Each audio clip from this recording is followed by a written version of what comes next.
Bai, egunon denori, eta eskerrik asko, perdón, ona etortxagaitik. Bueno, lehenengo eta behin eskerrak eman noski fundazioari. Y vamos a empezar, bueno, no voy a, yo creo que todo el mundo conoce tanto a Ander Gurruchaga como a Jesús Prieto. Y como todo el mundo sabe contar, pues ve que somos tres y que en el panel hay teóricamente cuatro personas previstas, yo como moderador y las personas que van a intervenir y que van a hacer una intervención primera y luego a debatir con vosotros y a plantear vuestras preguntas y vuestras respuestas. Y bueno, pues al final Joseba Urruzulo Sistiaga, que estaba previsto que acudiera a este panel, no va a poder asistir. Yo creo que había un interés importante de que José Luis Urruzulo Sistiaga estuviera aquí, porque creo que la pata de alguna manera a la mesa pues queda un poco coja no estando él. Ha habido intentos por parte de la Fundación Fernando Buesa hasta el último momento para intentar que de alguna manera estuviera, si no presente él, pues que mandara algún tipo de comunicación, bien para que pudiera ser leída aquí. Me consta que esto se ha hecho hasta ultimísima hora, pero bueno, pues me imagino que en alguna ocasión el propio Joseba podrá tener la oportunidad de explicar por qué finalmente no ha sido posible ni su presencia aquí, ni siquiera pues tener 4 o 5 pinceladas de lo que opina o de lo que podría aportar, que yo creo que tenía mucho interés su testimonio en este panel, que como sabéis se titula La radicalización de la juventud vasca, secuelas de 2 generaciones de naturalización de la violencia política.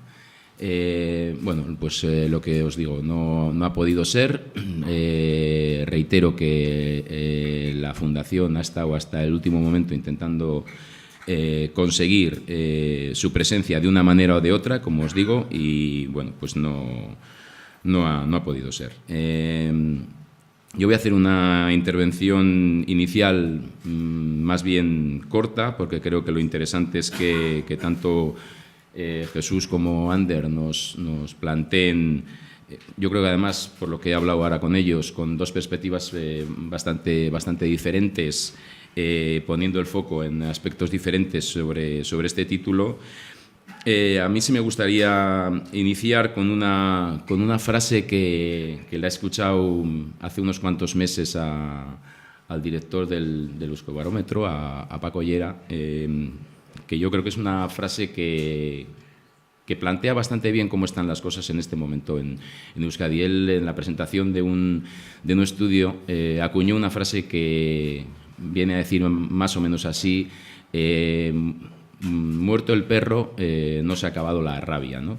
Vale, en este caso el perro sería ETA. Yo creo que es evidente que ETA como organización terrorista se ha terminado, que hemos pasado de una etapa de la socialización del sufrimiento a una lucha por el relato y por la conquista de la convivencia, que es en el momento en el que estamos.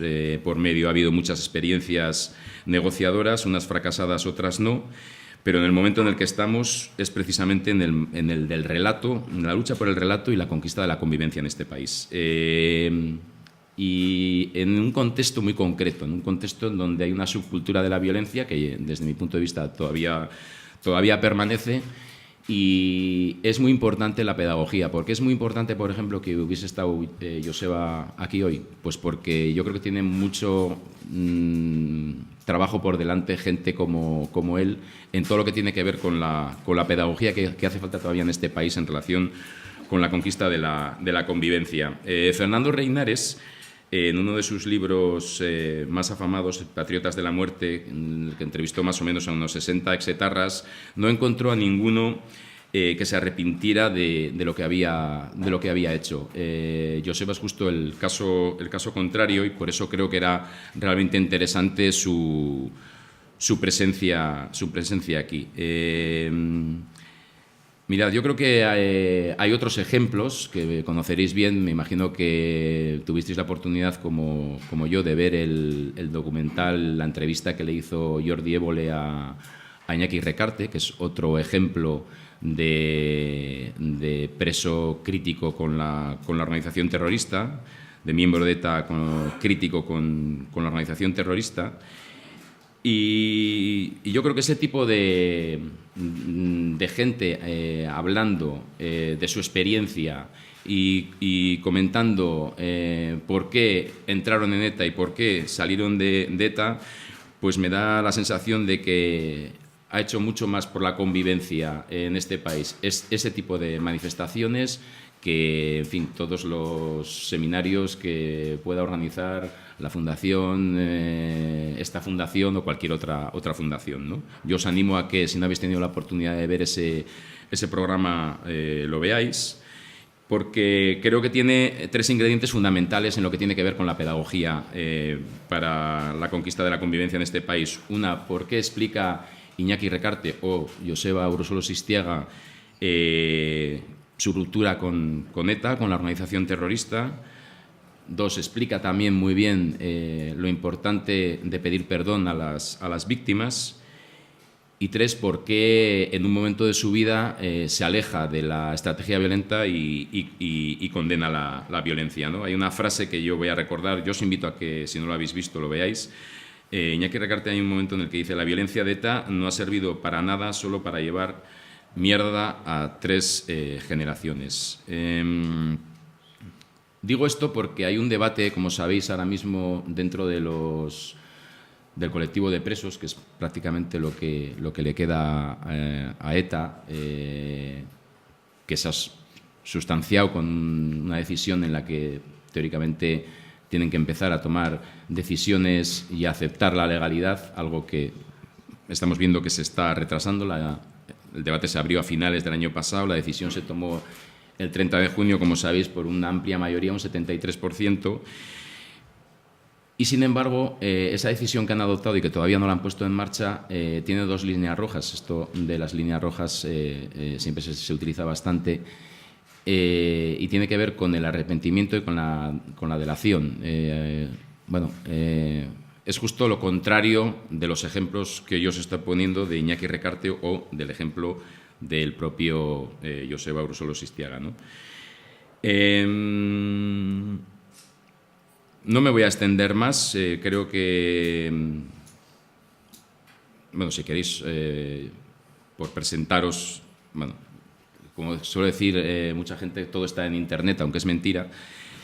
Ander Gurruchaga es un catedrático de Sociología de la UPV. Algunos de los que estamos aquí nos ha dado clase en la Universidad del País Vasco. Yo creo que incluso llegó a ser, en funciones, decano de la Facultad de Ciencias de la Información en el 89-90, según he leído en el tremendo currículum y largo y extenso que tiene aquí. Y a mí hay una cosa que me interesa de sus artículos. Estábamos comentando antes que hace mucho tiempo ha hecho una recopilación hace poco, pero hay un artículo por el que fue premiado que se titula La búsqueda de la víctima. Y, sin embargo, hay un artículo que a mí me gusta bastante más que ese, que es la búsqueda del dosel, que está escrito en el 94 en el diario El País y que ha envejecido muy bien. Es un artículo que si tenéis la oportunidad de entrar en Internet y buscarlo, os lo recomiendo, porque es un artículo sobre nuestro país, escrito en el 94, como digo, y que ha envejecido realmente bien. Jesús Prieto, bueno, es licenciado en Antropología Social, es profesor también, colaborador en la Universidad de Deusto, de Educación Intercultural. Yo creo que van a dar, como decía al principio, 2 visiones o 2 focos diferenciados. Uno de ellos se va a centrar más en el tema la juventud, de estas dos generaciones que probablemente sean más, e incluso atendemos a lo que decía el propio Recarte, hablaba de 3, y yo creo que hay bastantes más generaciones implicadas en todo lo que hemos tenido que sufrir en este país, y el otro yo creo que va a abrir un poco más el foco sobre lo que nos ha traído hoy aquí. Y bueno, pues directamente le paso la palabra a Jesús, ¿no? Creo que intervienes tú primero. Gracias. Vamos a ver si la tecnología...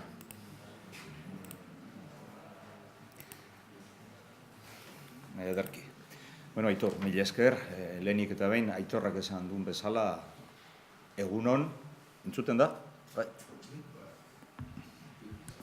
Bai? Ez da. Bueno. Eman berriro. Yo y la tecnología siempre tenemos una relación... Va. Bien. Bien. Decía un compañero mío en el Berritzegune que a mí de pequeño me mordía una pizarra digital. Y yo creo que va a ser cierto. Os decía que lo primero, gracias por acompañarnos esta mañana. Ya ha dicho Aitor que Joseba Urruzulo Sistiaga, que debiera estar aquí, no está. Pero bueno, ya que él no está, sí me gustaría decir y lanzar una lanza a su favor, valga la redundancia.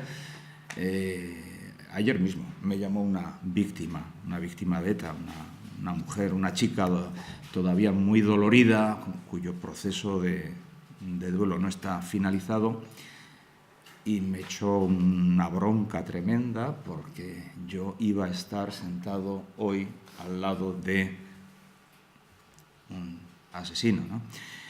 Intenté, no sé si con éxito, explicarle que esa persona había hecho un recorrido y que esa persona había aceptado una oportunidad que la sociedad le ofrecía.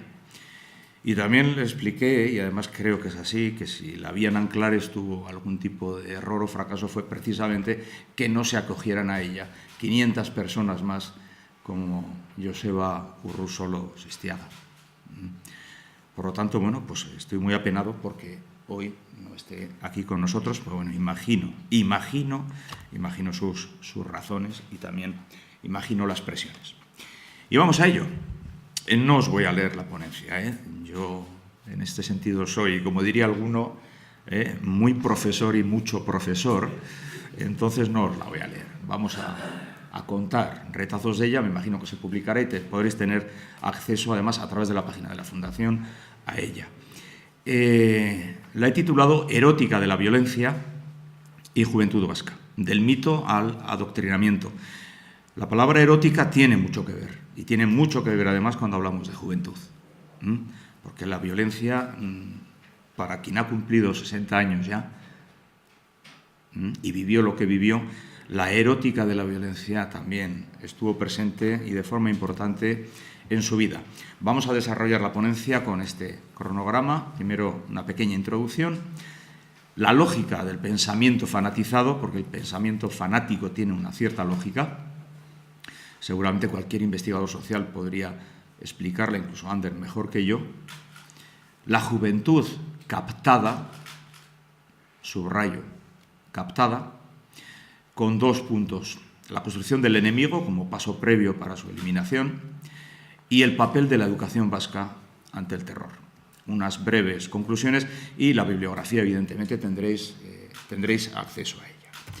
Vamos, pues, a ello. Una breve introducción sobre la violencia. Ayer nos decía Musa, dijeron también los 2 ponentes, Edorta, por ejemplo, que la violencia ni ha pasado ni pasará. Y lamentablemente la violencia nos acompañará durante todas nuestras vidas. Y por lo tanto tendremos que aprender, y me gustó mucho Musa, tendremos que aprender, y las sociedades occidentales, especialmente las sociedades europeas, en este momento frente a la amenaza del nuevo terrorismo yihadista, tendremos que aprender a convivir con ella, no para ceder ante esa evidencia, sino para gestionarla de forma inteligente. La violencia es tan vieja como el mundo, esto es evidente. Y he recogido a un filósofo muy criticado y muy polémico, argentino, que es Víctor Masson. Pero uno de sus libros muy interesantes sobre la violencia nos dice que, fíjense ustedes, cómo se ha tratado la violencia y cómo se ha magnificado la violencia a lo largo de la historia. Para Nietzsche fue el estimulante de la vida social. Para Marx fue la partera de la historia. Quienes tenemos la edad que yo tengo recordamos aquellos manuales. Como una gimnasia callejera que restaura la juventud social.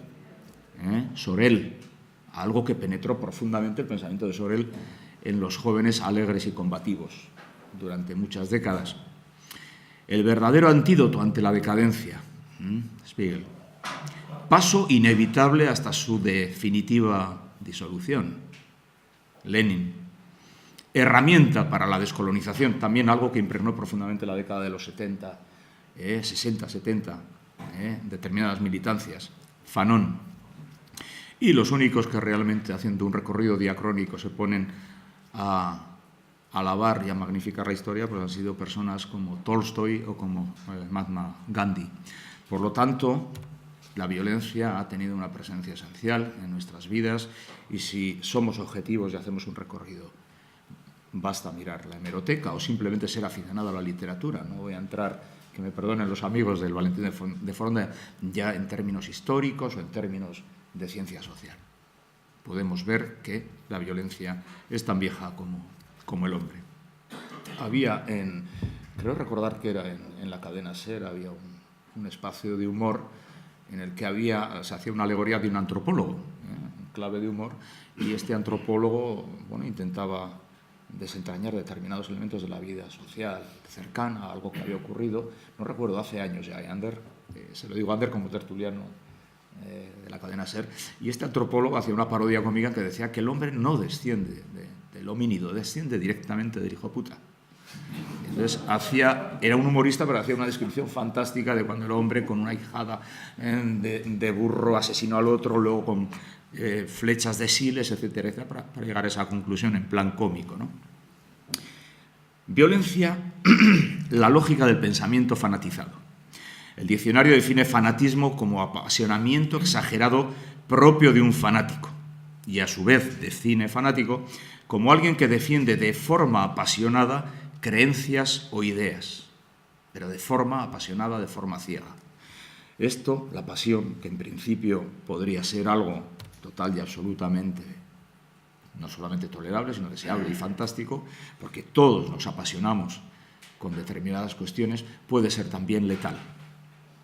Decía Simone Weil que las lealtades primordiales en nuestra vida, la familia, los amigos, la patria, el amor, eran algo fundamental, algo a tener en cuenta en tanto y cuanto eran alimento espiritual para los seres humanos. Si no lo eran una mierda. Y esto es lo que creo que está en el fondo de las violencias, de las distintas violencias, no solamente la violencia de justificación política que hemos sufrido en el País Vasco, sino otras violencias que vamos a analizar. Que esas lealtades primordiales, esas pasiones, si no son alimento espiritual para nosotros, se convierten en eso, en auténticos excrementos. Bien. Cuando hablamos de violencia y cuando hablamos de quienes han ejercido la violencia, por lo tanto hablamos de terroristas, no se pueden eludir responsabilidades adjudicándolas a otros. En ese sentido, Gaizka Fernández Soldevilla, también una persona conocida en el Instituto Valentín de Foronda y en la Fundación Buesa, tiene un libro que os recomiendo a todos ustedes si no lo han leído, que es La voluntad del Gudari, en el que hace una serie de afirmaciones que me parecen fundamentales. Una de ellas es la adjudicación de las responsabilidades, la expulsión de las responsabilidades, la transferencia de las responsabilidades. Y Gaizka dice que quien apretó el gatillo y decidió hacerlo, y este es un hecho irrefutable, lo hizo por voluntad propia. Pero no es menos irrefutable y no es menos importante que un discurso social envenenado por el odio fue penetrando de forma sibilina en la mente de muchos, de forma significativa, jóvenes, que serían a posteriori capaces de asesinar. Les recomiendo La voluntad del Gudari. Incluso es sorprendente la cita inicial, porque recupera a Fernando Aramburu, y es una cita con la que yo también querría hablar aquí, esta mañana. Escribí sin odio contra las formas verbales destinadas a propalar el odio, alimento básico del terrorista. Yo creo que para analizar la violencia y para deslegitimarla hace falta ser contundente, y yo creo que en mis artículos o en mis publicaciones lo soy, pero hace falta hablar sin odio. Cuando decimos que los jóvenes que integraron las filas de la organización terrorista ETA lo hicieron de forma voluntaria y eligieron hacerlo, no podemos tampoco olvidar, cuando hemos hablado de ese discurso social, de ese humus fértil que facilitaba aquella inserción, no podemos olvidar la radical importancia que tenían otras personas, casi siempre adultos, en esa incorporación. Es lo que muchos denominan, y yo desde luego lo suscribo, proxenetas de la violencia. Amin Maalouf, en su libro Identidades asesinas, libro que si no conocen también les recomiendo, nos dice lo siguiente: se insta a las personas a elegir un bando u otro, se las conmina a reintegrarse en las filas de la tribu, pero ¿quién les conmina a hacerlo? Así es como se fabrica a los autores de las matanzas. Amin Maalouf, cuando escribe en 2001 este libro, está mirando a la antigua Yugoslavia. Pero en 2001 esta definición estaba presente en nuestra sociedad vasca. Porque aquí también ha habido proxenetas de la violencia, que han prostituido de forma clarísima esas lealtades primordiales, legítimas, como son el amor a la patria, el cariño por una cultura, el respeto por una tierra.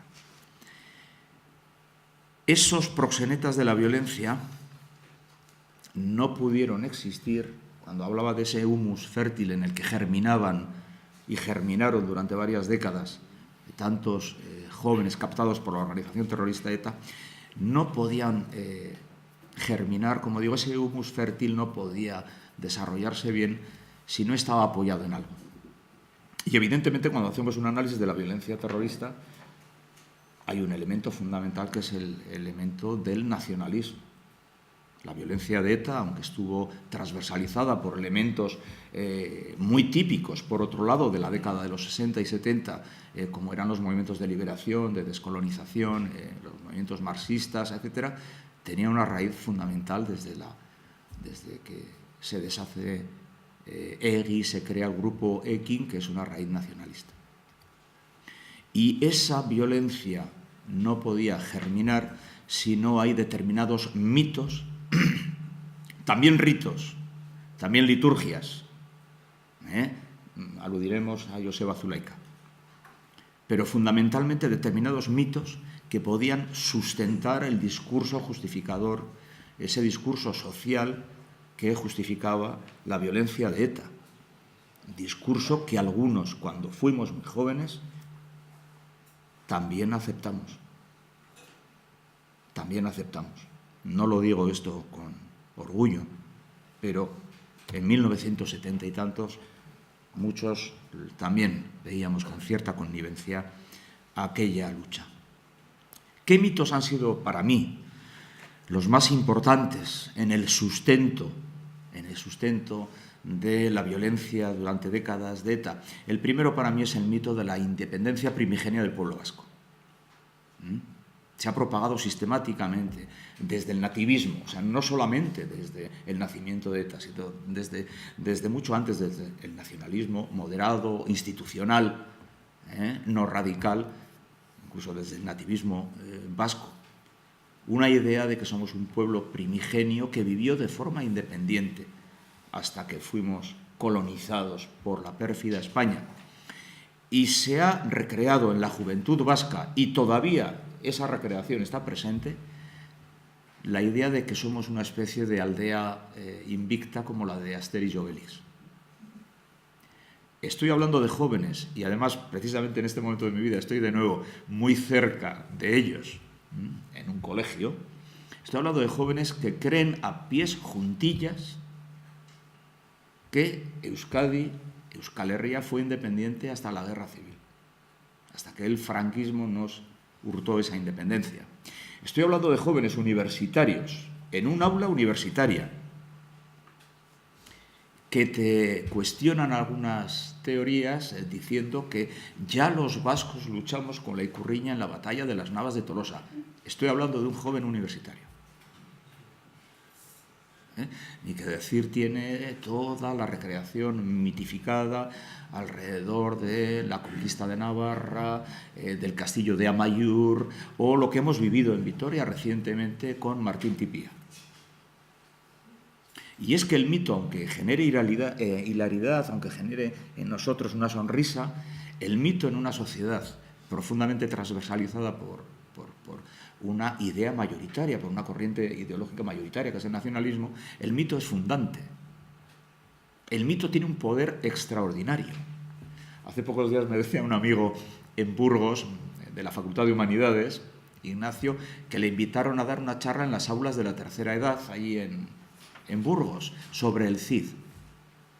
Y este hombre, historiador, dio una conferencia, seguro que magnífica, sobre la vida, hechos y batallas del Cid Campeador, hablando de cómo realmente pues fue un sicario, fue un mercenario que tuvo que salir corriendo de aquella conferencia.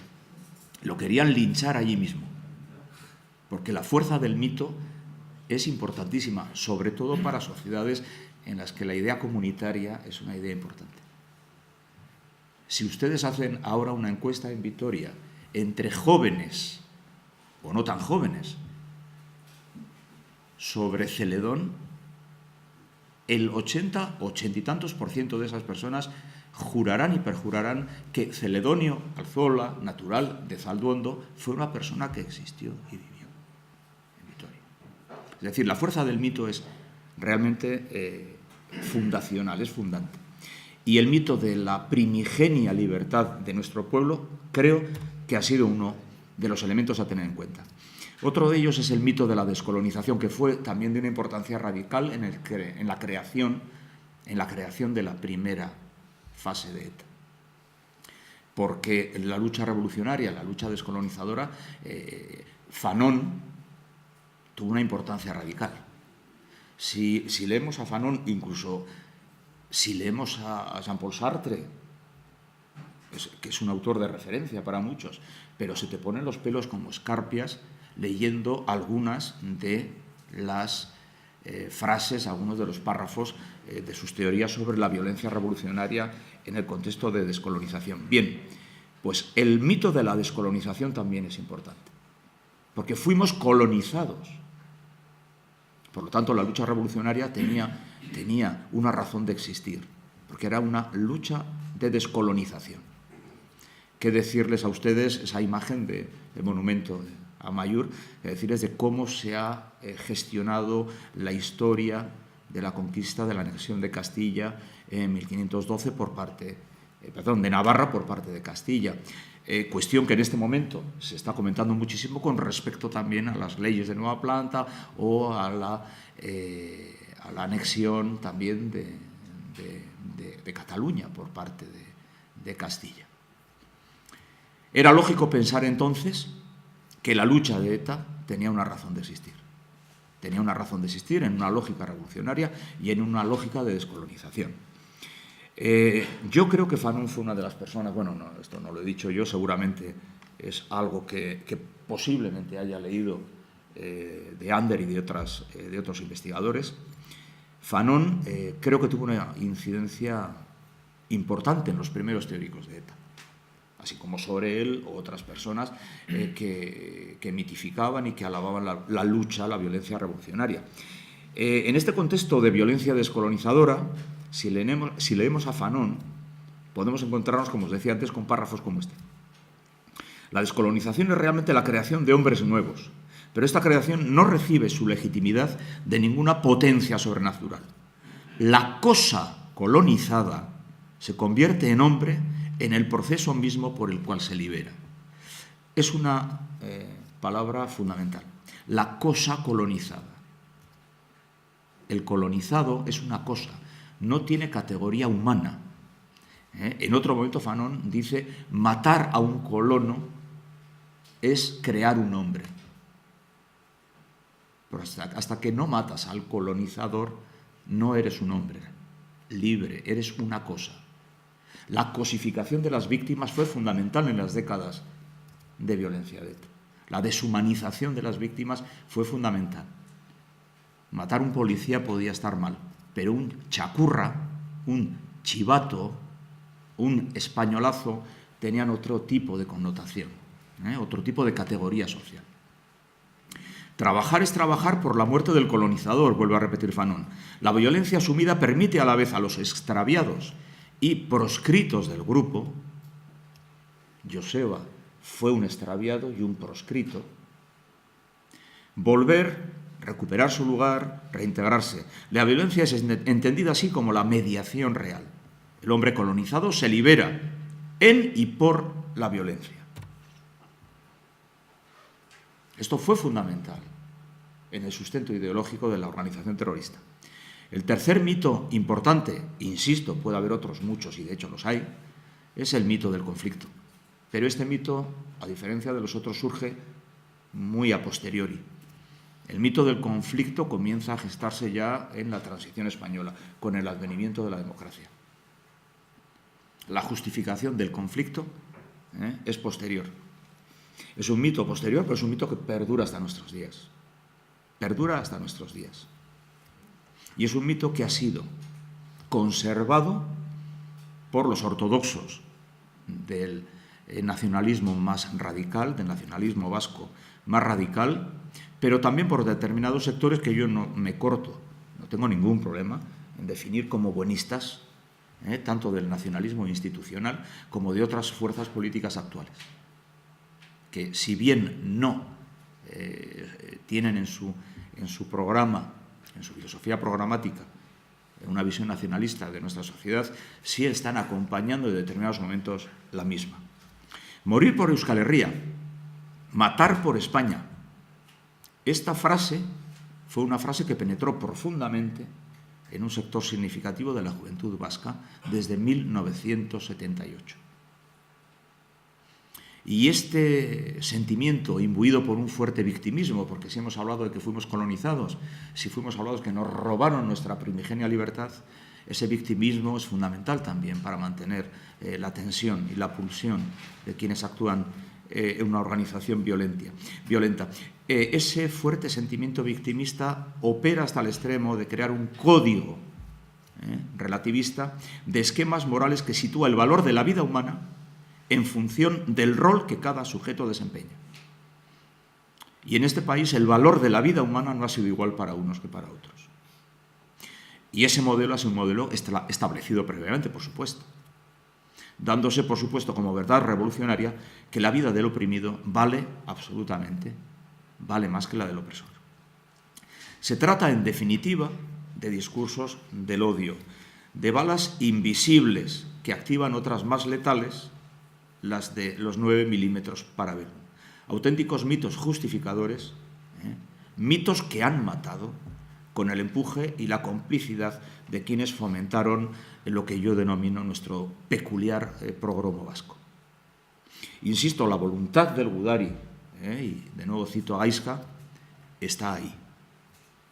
Pero detrás de esa voluntad del Gudari, y Gudari lo digo entre comillas, me estoy refiriendo a los pistoleros de la organización ETA, detrás de esa voluntad, detrás de la creación de ese Gudari, entre comillas, ha habido personas adultas, personas que en algún momento Florencio Domínguez recupera una idea de un gendarme francés que le decía, no, mire usted, no, los dirigentes de ETA se los encuentra usted en la Gran Vía de Bilbao todos los días, con corbata, tomando un café tranquilamente.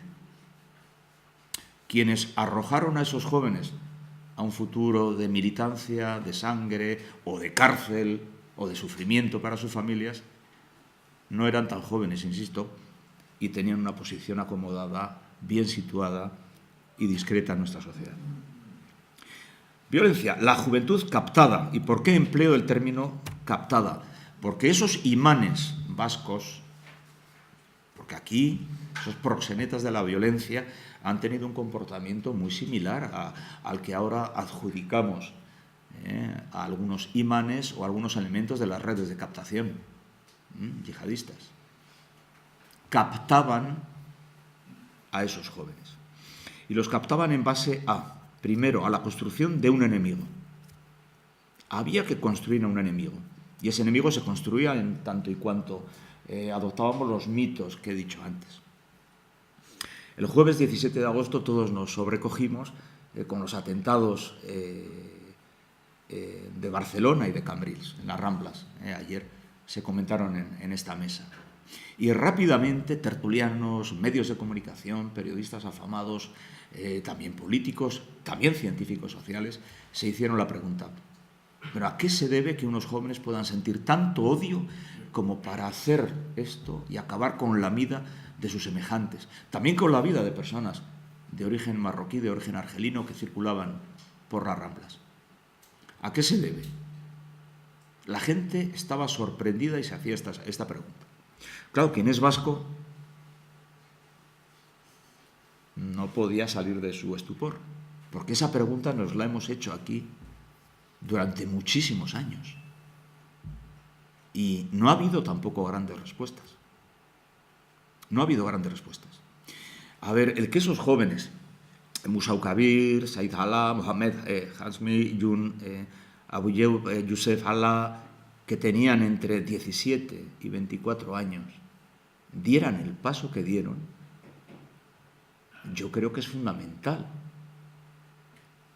que hubiera detrás alguien que les captó. Y yo creo que seguramente la influencia del imán de Ripoll u otras personas en esa red de captación es fundamental. Bueno, pues esa misma influencia, no nos asombremos, se ha ejercido sobre un montón de jóvenes vascos, jóvenes chicos y chicas, durante muchos años. Si recuperamos de nuevo a Maluf y a quienes están detrás de las matanzas, y también se habló ayer, que fue muy interesante, de la influencia de la psicología serbia y de los grupos corporativos de psiquiatras, que fueron fundamentales en la recreación de un discurso social de la Gran Serbia, etcétera, etcétera, y que desencadenó la sangrienta historia que conocemos en la antigua Yugoslavia. Pues si los autores materiales de la matanza fueron esos jóvenes, y recordando de nuevo la voluntad del Gudari, nada les exime de responsabilidad, evidentemente, tendríamos también que tener en cuenta que alguien sembró en ellos el discurso del odio. ¿Quién les captó para esa causa? Y esa pregunta todavía hoy está sin responder, o al menos quienes estuvieron en ella no han hecho la autocrítica que deberían de hacer.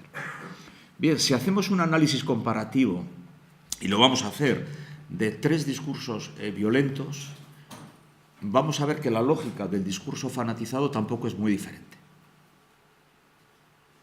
Antes comentaba con Ander, en una investigación cuyo fruto fue este librito, yo no he venido a vender nada, pero fue este libro, Los turoperadores de la miseria, y cuyo objetivo era analizar y estudiar las mafias que trafican con personas, fundamentalmente en el Magreb, en primer lugar, y luego varios años en Mauritania y en Senegal. Yo me topo con un discurso en los jóvenes, en las calles de Tánger, en Tetuán, en Castillejos, en Ceuta y en Melilla, y me encuentro con un discurso en Mauritania, y me encuentro con un discurso en Mali, en el país Bambara, y me encuentro con un discurso en los marabús y en las cofradías islámicas de Senegal, que ahora, posteriormente, con la aparición primero de Al-Qaeda, Daesh, ISIS y todas las franquicias, se está demostrando eficaz y que justifica todo lo que escuchaba en aquel momento, allí. También es cierto que en 2005, en Brujas, en el seno de un congreso de profesorado europeo, en las calles de Brujas, en diciembre del 2005, al lado de Fátima, una maestra ceutí, de rasgos evidentemente árabes, fuimos atacados, insultados, escupidos por un grupo de radicales nacionalistas flamencos, de ultraderecha. El mismo discurso que en el seno de otra investigación en Madrid en 2006 sobre bandas latinas y jóvenes radicales o radicalidad en grupos de ultras, en grupos de hinchas futbolísticos, también surgían. Vamos a hacer un análisis de estos tres grupos, de esta tipología de jóvenes. ¿De acuerdo? Chicos y chicas que militan en una conocida organización juvenil del nacionalismo independentista vasco. Jóvenes musulmanes de ambos sexos que forman parte de un grupo político religioso afín, vamos a decir, al salafismo. Y muchachos o muchachas que militan en la extrema derecha con la coartada de apoyar a un equipo de fútbol. Hagamos un pequeño análisis. No es un análisis desde la sociología, evidentemente tiene una perspectiva más antropológica, pero creo que también esta connotación holística de la antropología no excluye otro análisis desde la ciencia política, desde la sociología, etc. Un joven militante en este momento de Ernai, durante muchos años, Jarra, Isei, etc. Identidad excluyente. Soy vasco, un pueblo milenario y oprimido por España y Francia. Cultura homogénea. Mis prácticas culturales no tienen nada que ver con las de un riojano o un burgalés, menos aún con un chacurra. Quien me dijo esto es de la Puebla de la Barca. Tradicionalmente, los chicos y las chicas de la Puebla de la Barca se han casado con los chicos y las chicas de Fuenmayor. Esto en este momento, el río Ebro es una frontera inexpugnable, también para los afectos. Habrá que analizar eso. Idioma, mi lengua, el idioma hablado en todo el país es el euskera. Si en algunas zonas no se habla, como Bilbao o Baños de Ebro, por poner dos ejemplos, esto es debido a la prohibición franquista y a las políticas educativas neocoloniales de los actuales gobiernos españoles. La Puebla de la Barca, como todo el mundo sabe, siempre se habló euskera hasta que Franco llegó con su dictadura. Reivindicación territorial.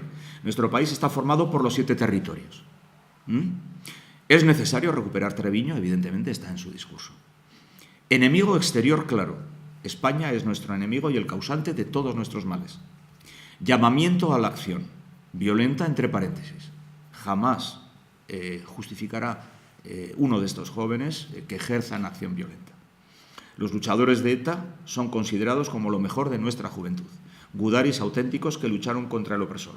Su lucha es nuestro camino. Borroka, Bideada, JK, Irabasi Arte, etc. Veamos qué ocurre en el caso de un joven varón marroquí del Comité Conjunto para la Defensa de los Detenidos Islamistas, afín al movimiento, afín no está muy claro, al movimiento, seguramente Musa podría aportarnos más datos, al movimiento Justicia y Espiritualidad. ¿Qué me decía este joven? Identidad excluyente.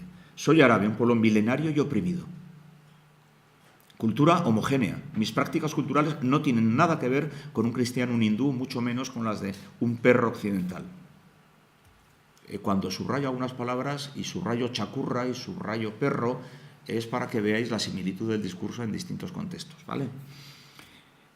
Mi idioma, el idioma hablado por todos, en todos los países musulmanes, es el árabe en cualquiera de sus versiones, como el darilla en Marruecos, etc. Si algunos no lo hablan, es por la presión ejercida por los colonizadores franceses o españoles o por la perversa influencia de Occidente. Reivindicación territorial. Nuestra lucha es la lucha del Islam. Por ello, todos los musulmanes hemos de unirnos, toda la umma, y recuperar para el Islam territorios, ahora en manos de cruzados. Por ejemplo, la mitificación de la recuperación de Al-Ándalus. Enemigo exterior. Los infieles, Europa, Estados Unidos, son los causantes de nuestros males. Habría que añadir, y aquí no lo he hecho, pero habría que añadir, como dijo ayer Musa, los chiitas, o habría que añadir también, que en algunos discursos figura como enemigo, evidentemente Qatar, figura Arabia Saudí. Enemigo exterior, digo, Europa, Estados Unidos, son los causantes de nuestros males y de nuestra pobreza endémica. Alá nos dará un futuro, trabajo y un lugar respetado y temido en el panorama internacional. Llamamiento a la acción. Nunca, jamás dirán que a la acción violenta. Los luchadores de ISIS o Daesh son considerados como lo mejor de nuestra juventud. Soldados auténticos de Alá que luchan contra el opresor occidental. Veamos el discurso de un joven militante del grupo ultraderechista España 2000, también perteneciente a un grupo de ultras de un conocido club madrileño.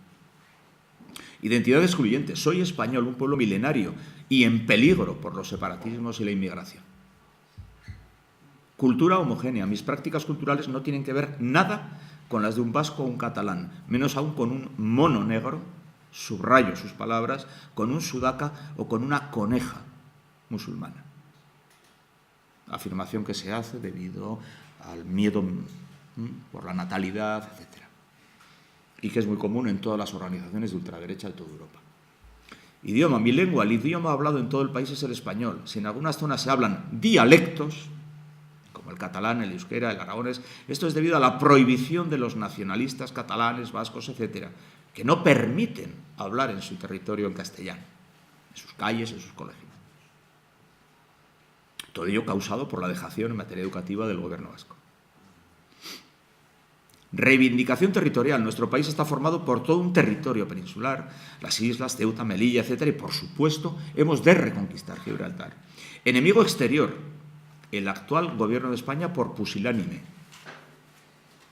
Y nuestros enemigos, los vascos, los catalanes y los inmigrantes que nos invaden. Llamamiento a la acción, nunca jamás violenta. Los luchadores de España 2000 son considerados como lo mejor de nuestra juventud. Soldados auténticos que luchan contra los malvados independentistas, contra los rojos o contra los separatistas. España una y no 51. España para los españoles, inmigración no, Puigdemont al paredón. Si hacen ustedes un análisis de los tres discursos, pueden encontrar absolutamente todas esas similitudes. Bien, todos estos discursos no se pueden entender si no es por un mito justificador. Y el mito, repito, crea identidad. Y Viriato y don Pelayo crearon identidad y crean identidad. Y Aitor, y Amaya, y Amayur crean identidad. Ramiro Pinilla, en este sentido, es un autor que debiera ser de referencia para todos ustedes. Verdes valles, rojas colinas, bueno, la trilogía entera. Ese mito es el que crea identidad. Y todo esto no se puede sustentar sin la identidad. Y es justificador de ese discurso social que llama a luchar y que llamó durante muchos años, Aitor ha aludido a toda la época de la socialización de sufrimiento, a luchar en todos los frentes. Ha sido esta una forma de colaboración que ha tenido gran predicamento en nuestro contexto y además en sectores importantes de la juventud. Muchísimos jóvenes vascos no militaron en ETA, pero sí militaron en un entramado ideológico, en una mayoría social que justificaba y apoyaba a ETA. Porque si en algo fue experta ETA, y más que ETA, ese universo ideológico que de forma genérica hemos llamado izquierda abertzale, fue en fagocitar absolutamente todo movimiento social. Fagocitó el feminismo, fagocitó el ecologismo, fagocitó la cultura, fagocitó los movimientos a favor del euskera, fagocitó el deporte, fagocitó el sindicalismo. Incluso, yo soy de los que creo que también fagocitó algún movimiento pacifista. Y si bien muchos jóvenes no ingresaron en las filas militantes de los gudaris, entre comillas, de ETA, sí estuvieron en la red, en la necesaria red de colaboradores. En esa necesaria red, en esa madeja social, en esa telaraña que era realmente importante, como luego posteriormente se demostró en el mantenimiento de ETA. Porque ETA realmente, y esto lo afirman numerosísimos investigadores sociales, comienza a desquebrajarse en la medida en que se actúa policial y judicialmente contra ese entramado. ¿Por qué lo hicieron estos jóvenes? Por la misma razón que ayer Musa nos explicaba, por la que lo hace un joven en Finidec, en Castillejos, o en el barrio del Príncipe, en Ceuta. Por la misma razón que lo hace un joven en La Moraleja o en Chamberí. porque para un joven es muy difícil quedar excluido del grupo amical. El grupo amical tiene mucha influencia en cualquier joven. Tiene más influencia que el grupo familiar, en muchas ocasiones. Bueno, ya habló, Sigmund Freud habló de que hay que matar al padre, ¿no?, en la adolescencia para recrear una vida futura. Lo que pasa es que a veces algunos hijos nos van a matar en el sentido literal, pero bueno. Entonces, la red amical es fundamental. Y fuera de la red amical hace mucho frío. Hace mucho frío. Fuera de la cuadrilla hace mucho frío. Fuera del control social, sobre todo en numerosas localidades pequeñas, pueblos pequeños de toda Euskal Herria, hacía mucho frío. Y esto ETA lo ha trabajado y su entorno ideológico durante muchos años. Porque ha contribuido no solamente a la violencia directa, sino que ha contribuido a la estigmatización de determinados sectores de la población. A ese estigma, que es una estrella amarilla pero invisible. Esa estrella que mucha gente ha portado en numerosos pueblos y localidades de Euskal Herria, de toda Euskal Herria, y todos la veían.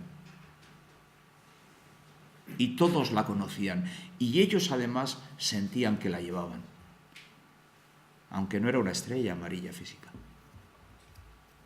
El estigma tiene también un poder. El estigma, Irving Goffman, que tiene un libro paradigmático al respecto, nos habla de que es la forma de violencia más cruel y civilina. Y el estigma ha funcionado muchísimo. Una mujer a la que aprecio mucho, Eugenia Ramiro de Goicoechea, profesora visitante en Oxford, hizo un estudio paradigmático en la zona de Rentería, un estudio que fue demoledor, lo tenéis en la bibliografía, creo que fue en el 2003, 2004. Y es como muchos jóvenes de origen no vasco, familias de origen inmigrante, no me gusta nada la palabra, pues son familias vascas, pero que en su día, en la década de los 60, de los 70, vinieron de otros lugares del Estado español, como estos jóvenes, nacidos en Extremadura, en Andalucía, adoptan de forma fanatizada ese discurso sectario del que hemos estado hablando. Y lo adoptan, y esto se lo debo a un buen amigo que está en la sala, a Miguel, lo adoptan, como dice Michel Petit, como una prótesis de identidad. Es una prótesis. Necesitan una prótesis que por nacimiento, por sangre, no poseen. Y se manifiestan como más vascos que nadie y evidentemente más radicales que nadie, contribuyendo, militando en ese entramado social o bien en la propia organización. ¿Por qué? Porque la mejor forma de huir del estigma es unirte a quienes te pueden estigmatizar.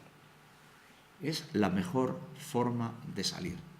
Muchos judíos conservaron la vida gracias a que en Alemania, en Holanda, en otros lugares, en Italia, en Francia, gracias a que nadie supo que eran judíos. O gracias a que militaron en las juventudes hitlerianas y lo descubrieron en 1955. La mejor forma de que no te llamen gitano es evitar demostrar o comportarte como un gitano.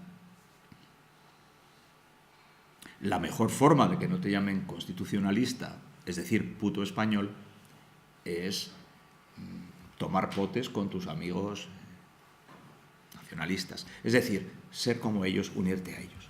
En estos jóvenes, nos dice Ramírez Goicoechea, en la conformación de su identidad, estos jóvenes no han tenido ninguna posibilidad de configurar una identidad híbrida, una identidad múltiple, una identidad heterogénea o mestiza, por la negación y oposición de un entorno hostil, de un paisaje social que ha impedido lo que Ramírez Goicoechea denomina la interpenetrabilidad de las relaciones.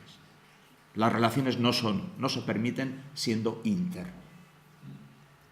En estos tres grupos que yo os he presentado, joven de extrema derecha, joven afín al salafismo o joven radical vasco de Ernai, hay un elemento también común, que es que son profundamente heterófobos.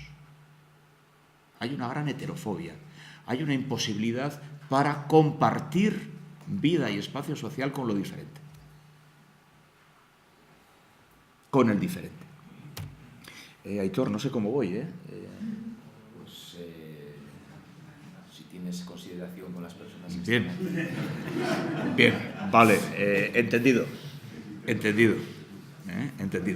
Suelo contar que una vez en Deusto, al salir de clase, había dos alumnos, estaban de espaldas, no me veían, y uno le decía al otro: tú eres gilipollas, pero ¿cómo le puedes hacer una pregunta a Jesús cuando queda solo una hora para acabar la clase?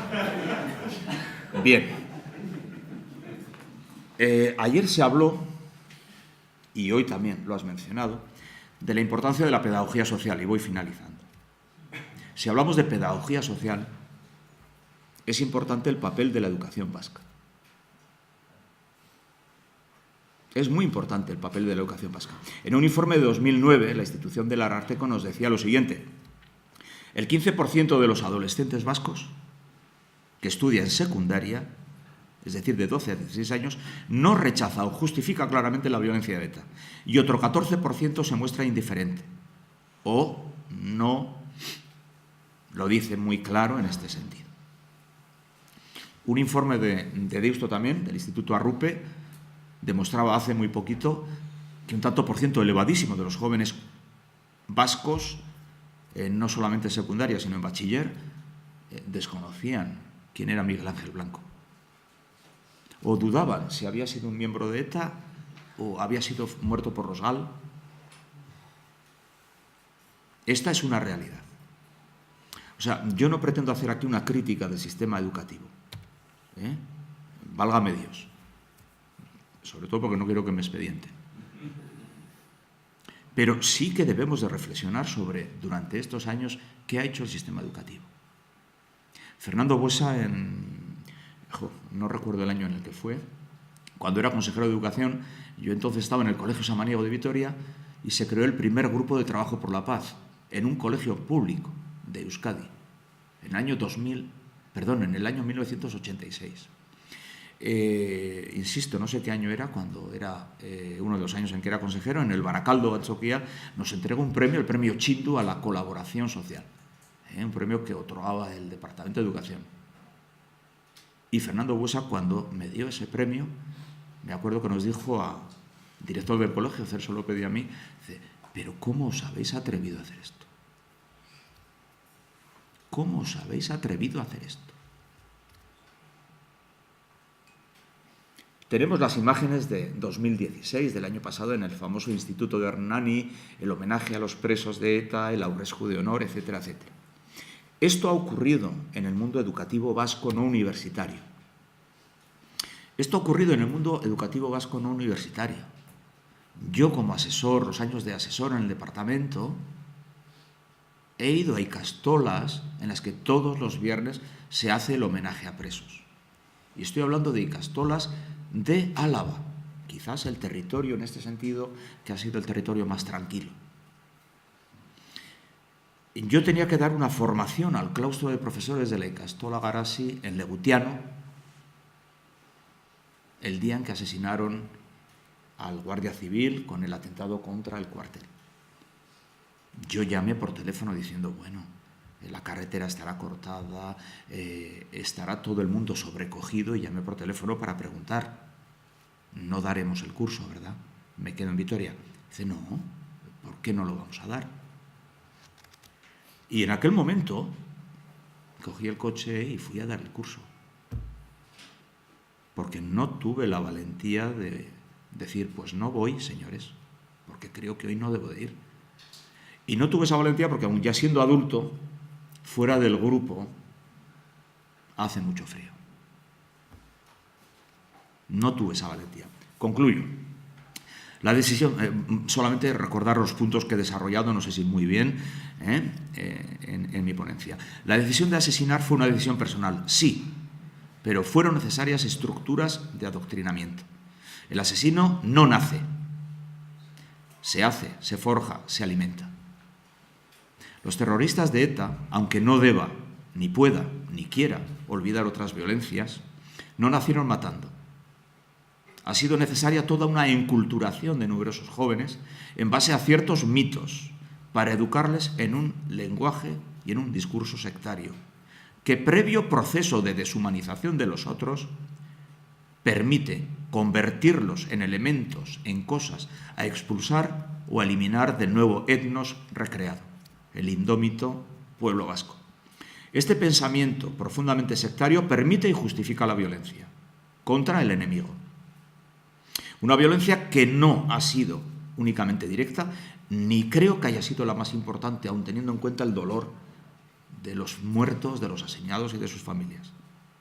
Ha sido muchísimo más importante la violencia simbólica en este país.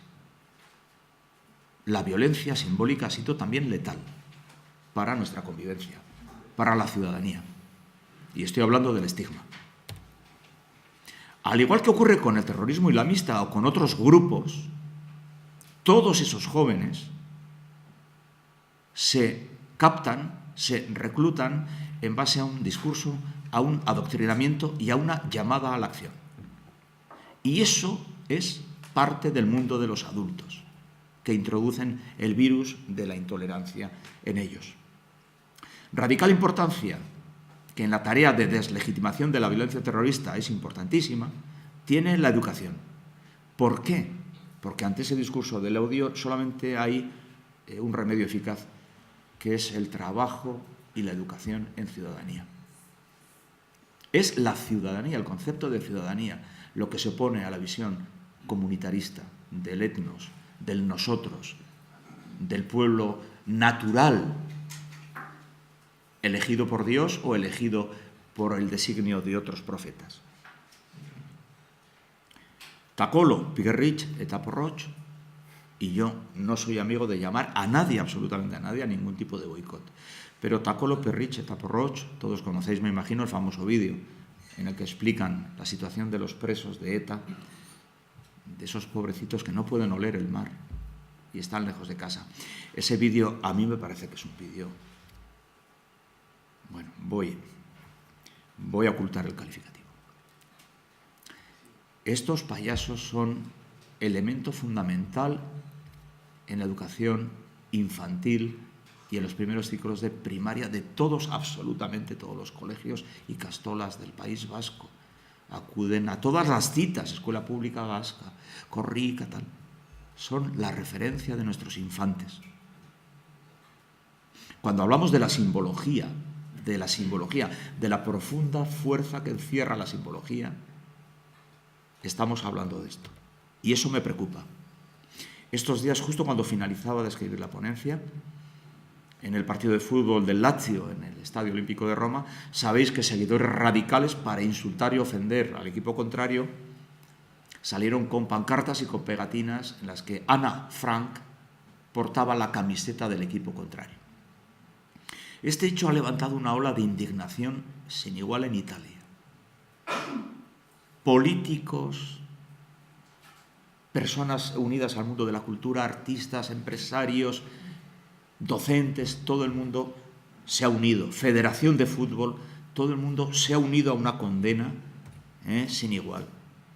En los estadios de fútbol de Italia se han repartido y se han firmado por parte de los jugadores de la Liga Italiana ejemplares del libro de Ana Frank. Se va a guardar un minuto de silencio en memoria de las víctimas del Holocausto y se ha propuesto que los clubes de fútbol subvencionen viajes a Auschwitz y también que se lean por la megafonía fragmentos del mencionado libro, el diario de Ana Frank. Yo me pregunto qué ha ocurrido en este país para que durante muchos años, y en febrero del año 2000, en el campo de fútbol de Mendizorroza, cuando se pidió un minuto de silencio en memoria de Jorge Díaz Elorza y de Fernando Buesa, sectores de la afición, sectores jóvenes de la afición, esos chicos que animan, que son lo mejor de nuestra afición, silbaran ese minuto de silencio. Bueno, es algo que queda ahí para vuestra reflexión. No os abrumo más. Aitor, finalizo. E insisto, la bibliografía que he utilizado y la ponencia podéis, sin duda, leerla tranquilamente en el futuro. Venga, muchas gracias, mila esker. Eskerrik asko, Jesús.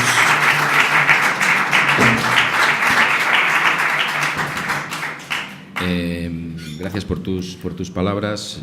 por el tiempo que has invertido en ellas y en la preparación. No sé si lo dices en serio. Por la erótica de la violencia o una forma de entender la erótica de la violencia. Y bueno, y por esa bibliografía que has dado tanto de los libros de Maluf como de Zulaika, como de Pinilla y como de Gaizka Soldevilla, que yo también recomiendo. Ander, zurea da hitza, aurrera. Buenos días a todos. Estamos ante una cuestión que es problemática. Es decir, una de las primeras cuestiones que uno obviamente se debe plantear cuando quiere entrar a un tema de esta envergadura, que lo es ¿dónde estamos? Yo no comparto parte de las cosas que he escuchado a Jesús ahora mismo, no vamos a entrar en debate porque no tiene mucho sentido. Ya habrá otros foros y otros momentos, lo cual no quiere decir tampoco nada. Habrá debate luego. No, bien, pero que no quiere decir absolutamente nada. Es decir, que me parece todo. Digo esto porque no porque tenga una discrepancia ideológica ni cosa parecida, sino porque me parece que quizá aquí yo tengo un vicio de entrada y quizá alguna virtud de salida. Es decir, yo vengo en mi biografía particular, nací en la margen izquierda del Nervión y yo siempre digo que Baracaldo era lo más parecido a Nueva York. Entonces, hay cierto tipo de tensiones que he podido vivir posteriormente en otros lugares que no teníamos en nuestra juvenil infancia, ¿no? Salíamos corriendo del síndrome de Peter Pan, que yo creo que es una cuestión que la adolescencia y la posadolescencia a veces en las sociedades dura muchos años, quizá demasiados. Pero a lo que sí me he acostumbrado en la vida es un poco al análisis, ciertamente, de los contextos y de los condicionamientos. También me parece que trazar pensamiento político, social, sin hincarlo y sin ponerlo en relación directa con los contextos y con los condicionamientos y con todas las peculiaridades que van emergiendo, a mí se me ha resultado complicado. Es decir, yo no puedo leer a Franz Fanon, por ejemplo, sin tener en cuenta lo que supuso la guerra en Argelia contra los franceses. Dicho esto no quiere decir que estés de acuerdo con alguna de las cosas, ni de Fanon, ni de Albert Memmi, ni de otro tipo de autores, pero es verdad que hay un contexto que no puedes perderlo de vista, ¿no? En todo caso, a mí la pregunta que yo en este momento me hago, bueno, en realidad, ¿dónde estamos? Hace 6 años que ETA decide en un momento determinado, bueno, pues que cesa la actividad armada. Todavía estamos esperando, como decía este Aitor, en que definitivamente digan que la organización ha desaparecido. Pero mientras tanto, frente a los que pueden pensar que es que la historia se ha detenido esperando que, pues resulta que todo esto está sometido a un proceso de cambio, yo creo, muy rápido, muy veloz, y frente a imágenes que se pueden proyectar de una juventud vasca enquistada, no sabemos bien dónde, yo lo que veo y lo que percibo casi todos los días son cosas ciertamente muy diferentes. Incluso en Hernani, que lo has citado, y parece que es el pueblo mítico donde también Fernando Aramburu construye su narrativa sobre Patria, que yo creo que es una novela que todo el mundo debiera leer. Pues resulta que en las últimas elecciones autonómicas Podemos casi le quitó la mitad de la base electoral a la izquierda abertzale, y la música que me dicen que se escucha en las discotecas de Hernani es el reggaetón. Es decir, bueno, os quiero decir con esto que a mí me da la impresión que movimientos de esta naturaleza nos están diciendo que estamos en otro tipo obviamente de ciclos, y que estamos realmente y que tenemos que asumir, aunque a veces nos cueste, porque yo sí que creo que en gran parte cuando analizamos este tipo de fenómenos hay algo de discurso generacional. Vamos a ver, yo entiendo que esto a veces es difícil de concretarlo. Digo esto porque, bueno, yo nací en el año 59, nací con ETA. Es decir, y toda mi vida este fenómeno, pues de una manera o de otra, obviamente ha habido momentos con mayor intensidad, momentos con menor intensidad, etcétera, ha atravesado toda nuestra biografía particular y nuestra biografía colectiva, ¿no? Yo no sé si éramos muy conscientes en los años 70 e incluso posteriormente todo esto qué significaba, o es precisamente el cese de la actividad armada de ETA y los años anteriores lo que nos obligan realmente a establecer una reflexión en profundidad de qué nos ha pasado y qué es lo que hemos hecho, ¿no? El viejo problema que planteaban autores como Robert Vela cuando habla un poco de la importante idea de la comunidad de memoria, ¿no? Yo creo que este es un tema absolutamente clave. Es decir, al final las comunidades de memoria no solamente cuentan los éxitos, sino cuentan también las desgracias, cuentan los sufrimientos, y a partir de todo eso se va construyendo una idea fuerte de comunidad que es como una especie de argamasas, como un cemento que permite realmente ir cohesionando estas comunidades, ¿no? Yo leí hace poco en Edurne Portela, y la cito al pie de la letra en el texto de ella, El eco de las disputas, dice: pertenezco a una generación con la que comparto muchas inquietudes. ¿Qué significa para nosotros haber convivido de forma tan fundamental con la violencia? ¿Qué hacemos con esa herencia? Con los fantasmas que nos han acompañado desde nuestra infancia, con nuestra propia participación activa o pasiva en ella. En fin, ella formula ya casi al final de su texto una reflexión de esta índole. Y yo creo que los términos de las reflexiones son tremendamente válidas, ¿no? Otra cosa es que probablemente las respuestas que reciba, pues uno casi nunca se queda satisfechas con ellas, ¿no? Pues porque al final intentar ciertamente enterrar tanto tiempo, tantas generaciones enfrentadas a este tipo de fenómenos, pues resulta ciertamente difícil, resulta ciertamente complicado. No es fácil, por lo menos. A mí me han interesado mucho siempre, soy un berliniano radical, la vieja pretensión de Isaias Berlin cuando decía en uno de sus textos, en concreto en El fuste torcido de la humanidad, decía que, algunos de los grandes bienes no pueden vivir juntos, estamos condenados a elegir y cada elección puede tener una pérdida irreparable, ¿no? Yo creo que tenemos un problema obviamente de elección. Históricamente hemos tenido un problema de elección y seguimos teniendo ciertamente un problema de elección, ¿no? Lo cual no evita decir que probablemente hay elecciones más convenientes que otras y hay elecciones que son probablemente más importantes que hacer que otras.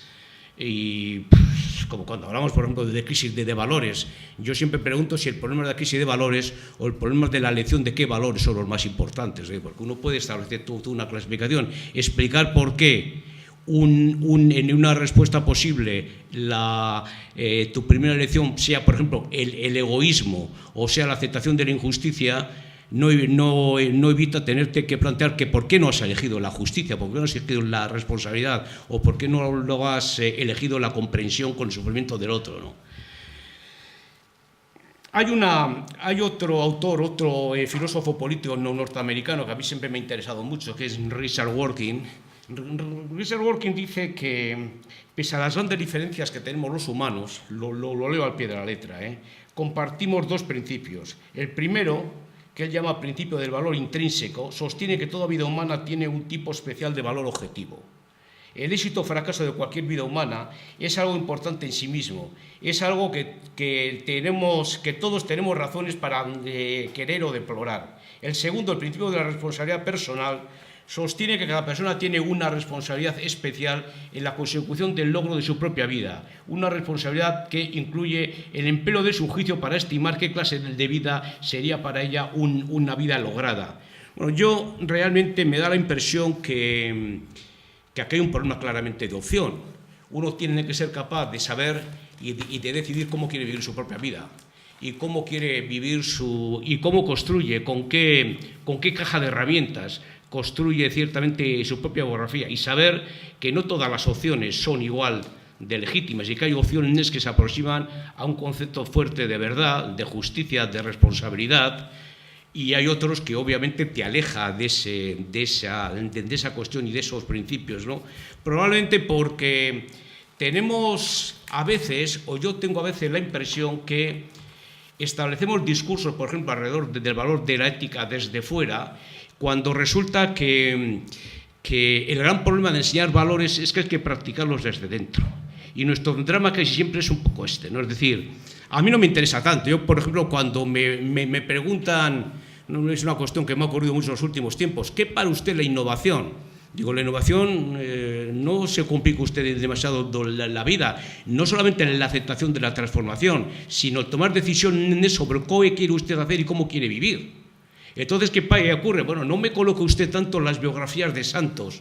Podríamos sustituir el santoral tradicional y yo aquí podría haber tenido una serie de fotografías de San Steve Jobs, de San Bill Gates, de San Mark Zuckerberg, etc. En fin, todas los grandes hombres que se han ido constituyendo a través de toda la revolución tecnológica que estamos viviendo. Digo, a mí lo que me interesa sobre todo son las buenas prácticas. A mí me interesa seguir a aquel señor que, bueno, que en su vida ordinaria pues oficia bien su oficio. Me interesa seguir qué hace el buen carpintero, el buen profesor, el buen estudiante, el buen pedagogo, etcétera, etcétera. Y analizar desde ahí cuáles son las praxis verdaderas para él. ¿Por qué? Bueno, porque está construyendo su propia biografía desde ahí.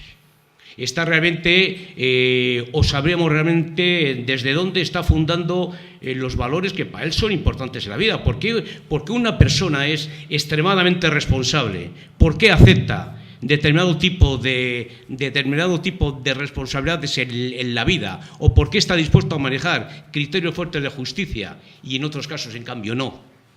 Este es un asunto que a mí me parece absolutamente clave y fundamental, porque al final son los componentes de una nueva pedagogía, que a mí me interesa, insisto, especialmente. ¿Cómo enseñamos? Yo suelo insistir mucho en la universidad que a veces nos preocupamos demasiado de que nuestros estudiantes, por ejemplo, aprueben la asignatura y tal, y seguramente nos preocupamos menos a veces de la asimetría que se produce entre el aprobado y los conocimientos. Y sobre todo, mi gran duda es, bueno, en realidad les enseñamos también a ser buenas personas. Es decir, les enseñamos a ser personas responsables, les enseñamos realmente a ser personas con capacidad para construir su propia biografía. Porque seguramente alguna de las claves, además de los mitos que Jesús nos ha contado con mucha solvencia hace un rato, probablemente alguna de las claves teníamos que dirigirnos hacia aquí. De la misma forma que no entiendo muy bien por qué esta especie de desapego a veces de las familias y el traslado de su responsabilidad a colegios, educadores, ¿por qué la escuela pensamos que se tiene que convertir en algo parecido a una institución total? Donde en estos momentos el profesor tiene que ser un señor que sabe mucho, además sabe enseñar, además comunica bien, además entretiene, además divierte, además es capaz de explicar a padres y madres lo que hace, además es capaz de conectar bien con el medio y con los entornos sociales en los cuales está viviendo.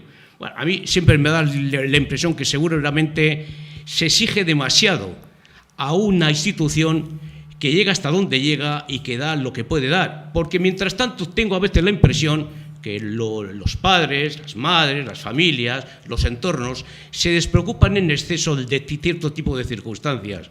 Yo que tengo la virtud de dar clase los lunes a las 8:30 de la mañana, me llegan los estudiantes en unas condiciones, yo les suelo tomar mucho el pelo, decir, bueno, ¿qué fin de semana, con qué dureza lo habéis vivido? Joder, o sea, ¿me podéis contar qué habéis hecho? No, porque me parece que una cosa interesante, lo que pasa que no te entran obviamente al debate, probablemente ni son horas, ni son momentos, ni son circunstancias. No te entran al debate, y bueno, en realidad, ¿qué es lo que he hecho este fin de semana? Yo me harto de decirles que bueno, que hay variables empíricas muy sencillas que podemos hacernos cargo de ella y que tiene además una explicación evidente, que es, por ejemplo, ¿por qué no analizamos en qué gastamos el dinero mensual que tenemos? Una sociología del presupuesto. No vayáis a pedir al ayuntamiento que os enseñe el presupuesto, por supuesto estáis en vuestro perfecto derecho, o a la comunidad autónoma o al Estado. Vamos a empezar estableciendo pedagogía del presupuesto concreto. ¿En qué lo gastas? ¿Qué haces con cosas? Pero claro, ¿qué ocurre? Que estás trasladándoles un criterio fuerte de responsabilidad. Chaval, le está diciendo, chavala, controla tu vida. Controla tu vida. ¿Qué ocurre? Bueno, que obviamente me da la impresión que esta es una debilidad, no quiero decir que no se haga, pero sí me parece que uno encuentra o ves, y creo que hay datos empíricos que pueden sostenerlo, una debilidad, por ejemplo, para abordar cierto tipo de cambios de verdad. Me decía ayer un alto responsable de la formación profesional de esta comunidad autónoma que me decía que él creía, él trazaba todo un panorama y todo un mapa de cómo competimos con otros países, y él le daba mucha importancia a un concepto, es el concepto de ambición. Y me decía, ¿qué te pasa cuando vienen estudiantes jóvenes, por ejemplo, de Argentina, de Namibia, me comentaba, etcétera, que vienen aquí y le dices, joder, se comen el mundo. Les pones a trabajar 8 horas y quieren trabajar 10. ¿Por qué? Porque sienten que lo que están aprendiendo para ellos es válido y además pueden trasladar la experiencia a su propio país y tal. Dice, joder, me meto a la clase del instituto donde yo doy clase y tal, y esto es una sociedad. Y yo le contestaba, es que las sociedades con renta per cápita de $30.000 tienen problemas de encontrar motivaciones, sobre todo porque te encuentras en entornos donde se ha naturalizado de tal forma el sistema de derechos que todo el mundo quiere tener derecho a, y nadie se pone a pensar que en realidad el derecho no deja de ser un momento de la historia que no se tiene por qué mantener. Lo mismo que cuando les hablas, dice, oye, cuidado, porque la generación de vuestros padres introdujo un elemento fundamental y pudo disfrutar de él, en algunos casos ya también de sus abuelos, obviamente, que es la movilidad social ascendente.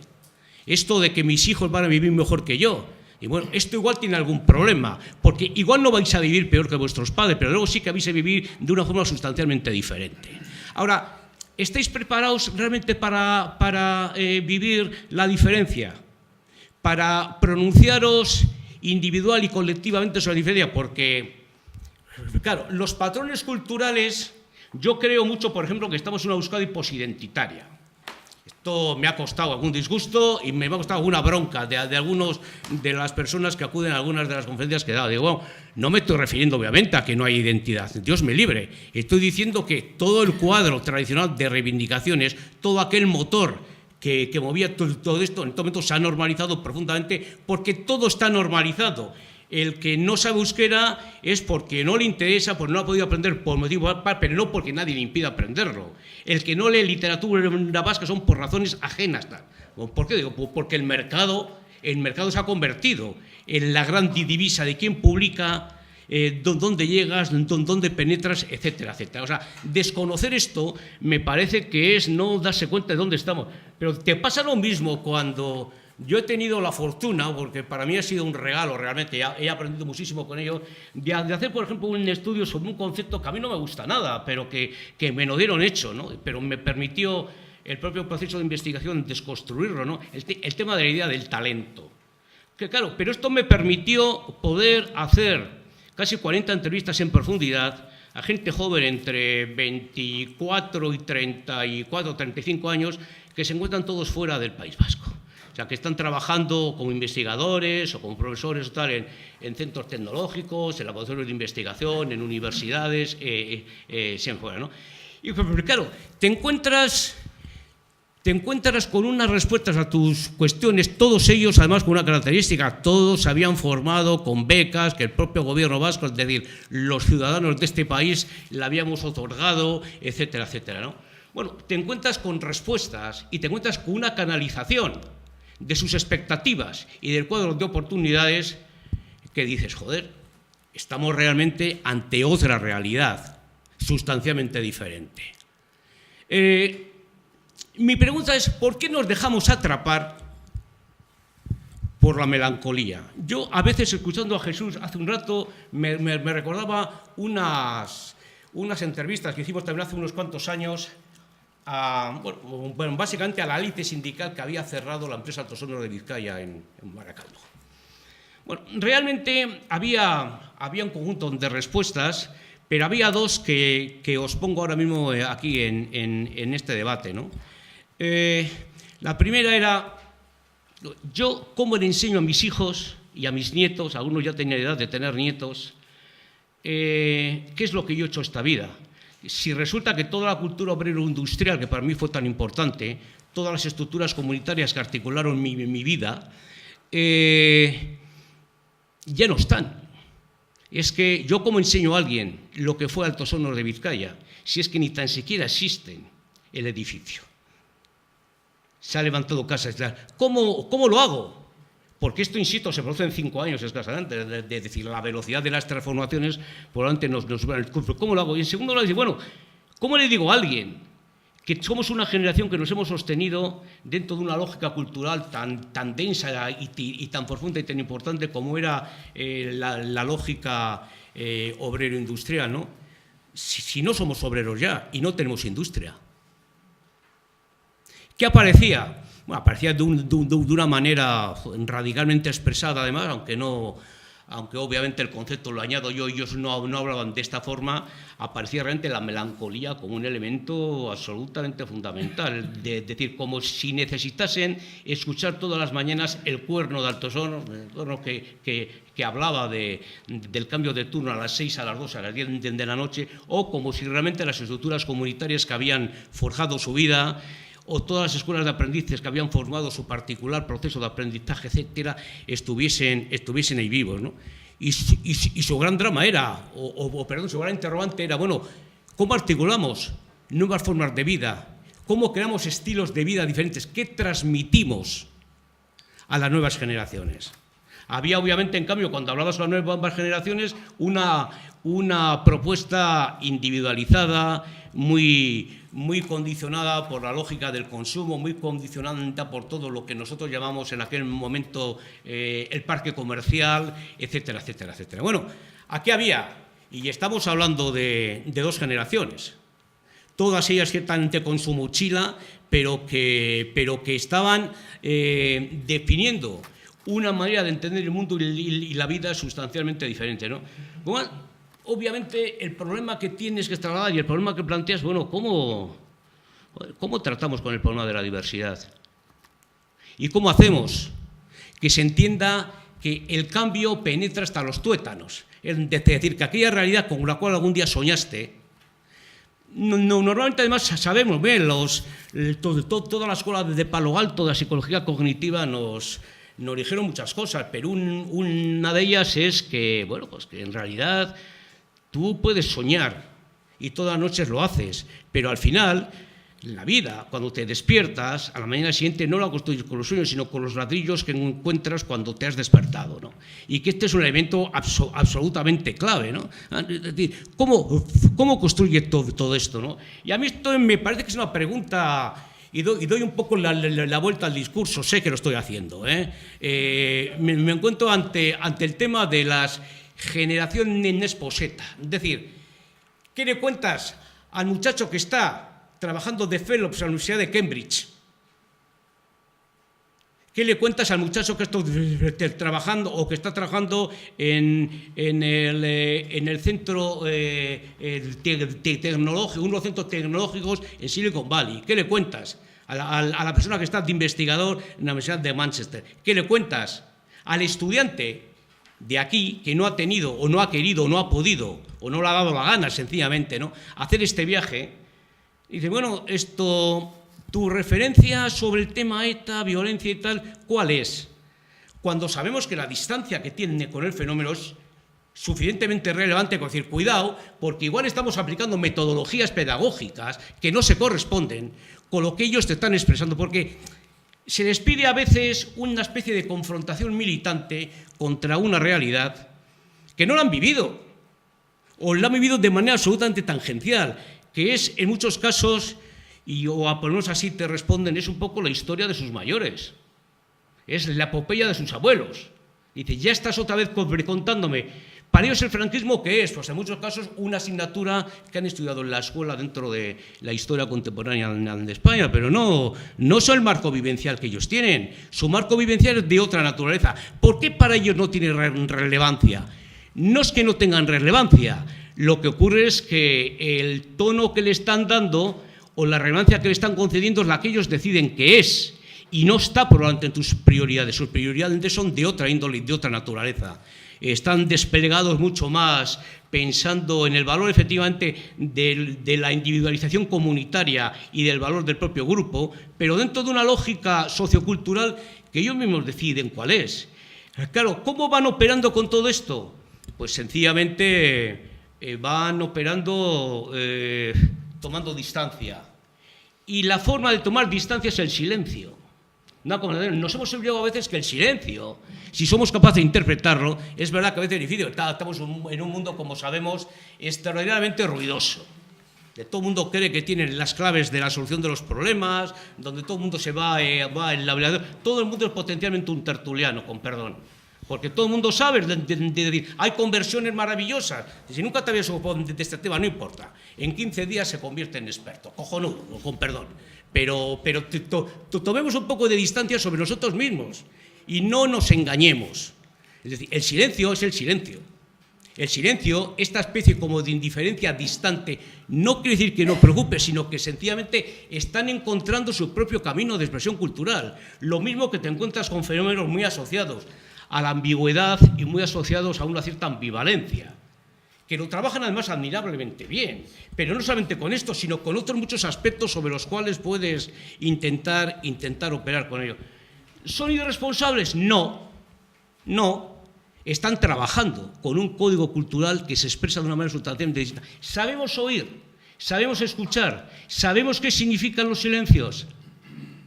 Porque a mí a veces me da la sensación que lo que estamos haciendo sencillamente, y esto nos critican mucho, ¿no? Y yo creo que a veces con razón, les estamos básicamente trasladando nuestro paquete sociocultural, nuestras querellas, a veces nuestros problemas no resueltos, etcétera, se las trasladamos a decir, bueno, y sobre esto y con este guión os tenéis que pronunciar. Y te dicen no, que sencillamente no te entienden. Primero no te entienden, en segundo lugar no quieren entenderte y en tercer lugar, cuando buscan sus caminos expresivos o su lenguaje expresivo, las rutas que siguen son sustancialmente diferentes, ¿no? Y yo creo que estamos ahí clavados. Hay suficientes elementos como para decir, cuidado, porque esto está sometido a momentos, por una razón sencilla, es un problema generacional. Es un problema generacional. Porque quienes les va a tocar cerrar, entre comillas, si esto fuese posible, toda esta dialéctica que nos lleva ocupando pues, prácticamente desde finales de los años 50, va a ser curiosamente a esta generación. Ahora, ¿lo van a hacer como nosotros les queremos decir que lo hagan? A mí me da la impresión que no. Lo van a hacer con un concepto de lo que debiera ser la responsabilidad política, pero si para empezar, cuando le preguntas qué es la política, si hay un tema absolutamente relacionado es cuando sientas a 2 o 3 generaciones. O sea, aquí nos sustituyen a Aitor, a Jesús y a mí, y siento aquí a una chavala de 20 años, otro de 40 y otro de 60, y les preguntan, oiga, para ustedes, ¿qué es el concepto de la política? Probablemente lo que te vayan a decir, y todos tremendamente interesados por la política, son sustancialmente, o cosas sustancialmente distintas.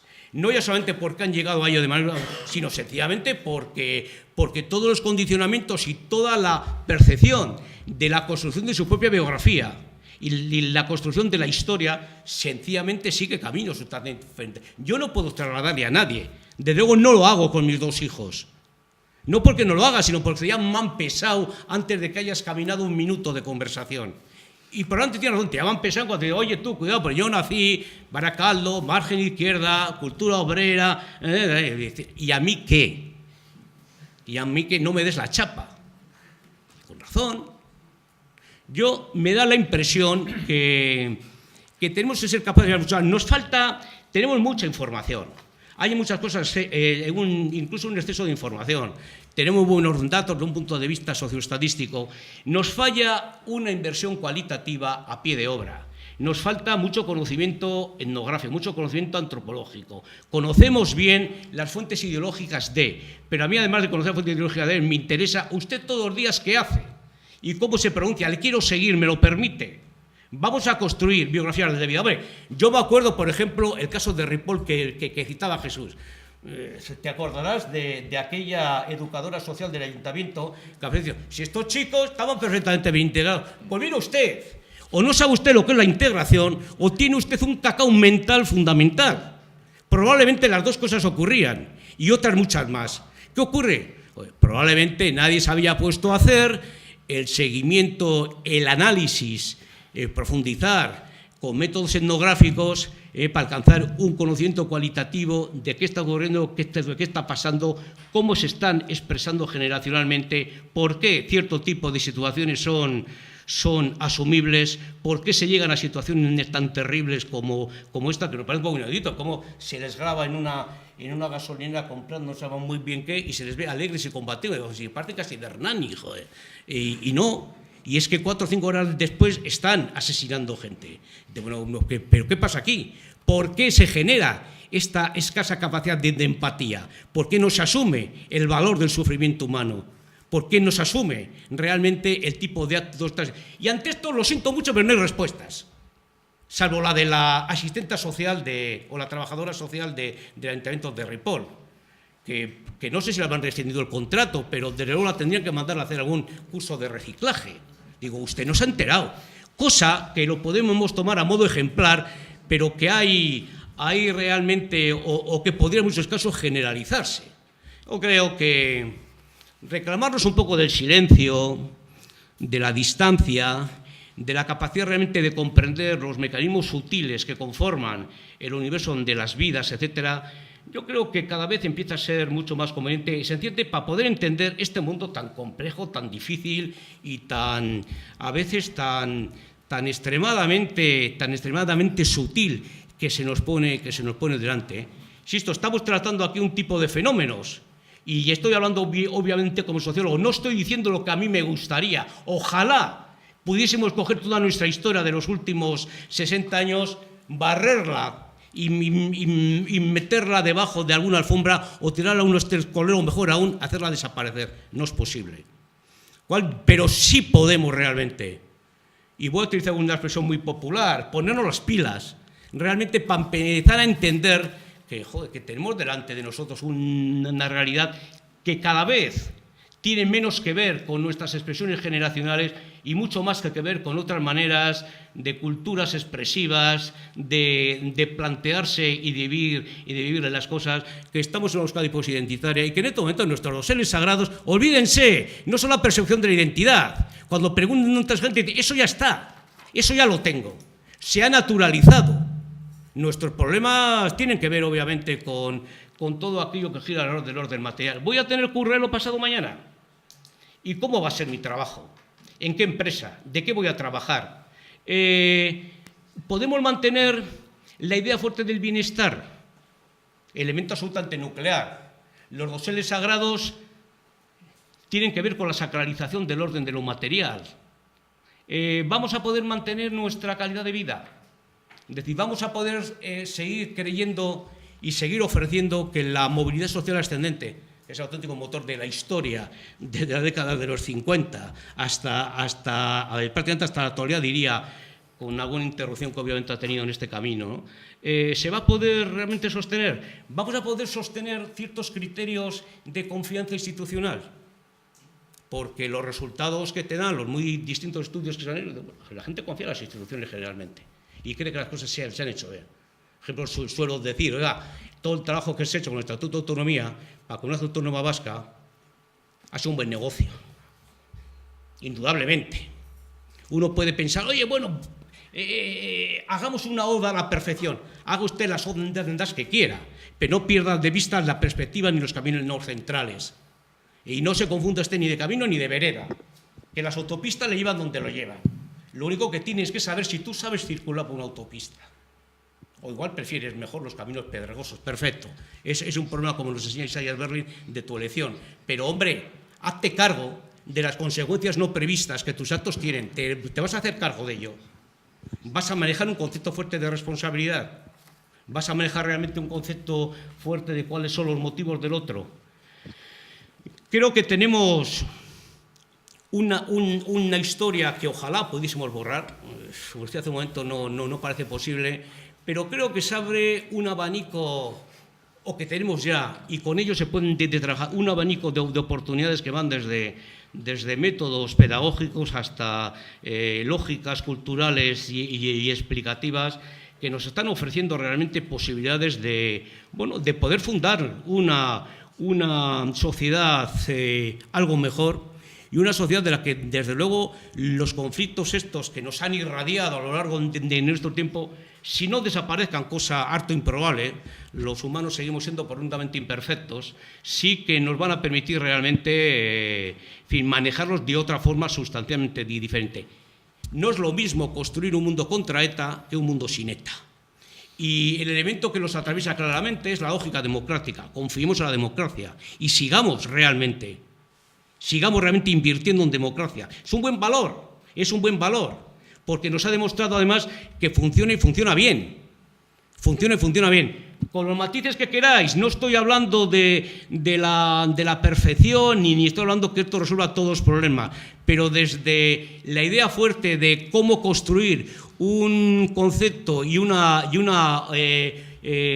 capacidad de manejar un cuadro nuevo de oportunidades, yo creo que los usos de la democracia, acordaros que al final lo que le afecta fundamentalmente es el virus de la democracia, y ETA muere en irrelevancia porque a nadie le importa y a nadie le interesa lo que hace, y luego obviamente deja muchas consecuencias, ¿no? Que algunas, pues sí, hemos sido capaces quizás de intentarle, y yo creo que se ha avanzado muchísimo. Otra cosa que a uno le gustaría caminar mucho más rápido en otras cosas, pero es verdad que los cambios se están produciendo, ¿no? Y ya me parece que dentro de esta pedagogía pública o de esta capacidad de generar innovación público-política, el silencio, la responsabilidad, la moderación, pueden ser buenos compañeros de viaje, o a mí al menos me gustan bastante. Bueno, muchas gracias, no he querido pasarme de tiempo. Yo en todo caso, Jesús, el primer día que entro a clase tengo a un alumno que le nombro el sanador. Le digo tú, porque doy 2 horas seguidas de clase, digo tú, cuando llevamos 1 hora me avisas, pero no para que descanséis vosotros, sino para que descanse yo de tanto hablar, ¿no? Bueno, muchas gracias a todos y agradecido.